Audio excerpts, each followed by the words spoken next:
ঢাকা মহানগর উত্তর বিএনপির ঈদ পুনর্মিলনী অনুষ্ঠানে খাবার টেবিলে দেয়া হয় সাদা পানি, কাচ্চি ও সাথে কোমল পানীয়। কোমল পানিটি ইসরায়েলি পণ্য হওয়ায় বিএনপি নেতা আমিনুল হকের আহ্বানে তা বর্জন করেন নেতাকর্মীরা। আমিনুল হক পানিটির বোতল খুলে মাটিতে ফেলে দেন এবং তার আহ্বানে প্রায় ৫,০০০ নেতাকর্মীও একই সাথে পানিটি বর্জন করেন। ৭ এপ্রিল দুপুরে উত্তরা ১৩ নম্বর সেক্টর মাঠে ঢাকা মহানগর উত্তর বিএনপি এই অনুষ্ঠানের আয়োজন করে। এতে অন্যান্যদের মধ্যে রূপায়ণ গ্রুপের কো চেয়ারম্যান মাহির আলী খান রাতুল উপস্থিত ছিলেন। অনুষ্ঠানে ঢাকা মহানগর উত্তর বিএনপির সদস্য সচিব মোস্তফা জামান ইসরায়েলি পণ্য বর্জনের আহ্বান জানান। তিনি বলেন, প্রথমবারের মতো স্বাচ্ছন্দ্যে আমরা ঈদ পুনর্মিলনী করতে পেরেছি।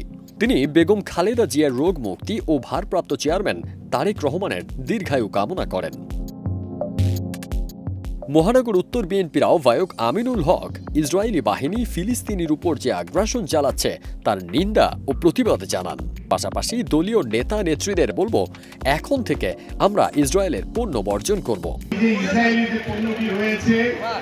এই পণ্যটিকে আমরা আজকেই এখান থেকে বর্জন করা শুরু করলাম। আমরা ইসরায়েলি কোনো পণ্য ব্যবহার করব না। তিনি আরো বলেন, দেশের মানুষ শান্তি চায়, নির্বাচন চায়, ভোট দিতে চায়। দেশের মানুষ সংস্কার চায়, কিন্তু সে সংস্কার হতে হবে গণতান্ত্রিক একটি দল, একটি সরকারের মাধ্যমে। তিনি অন্তর্বর্তী সরকারকে গণতন্ত্র ফেরাতে অবাধ ও সুষ্ঠু নির্বাচনের ব্যবস্থা করার আহ্বান জানান।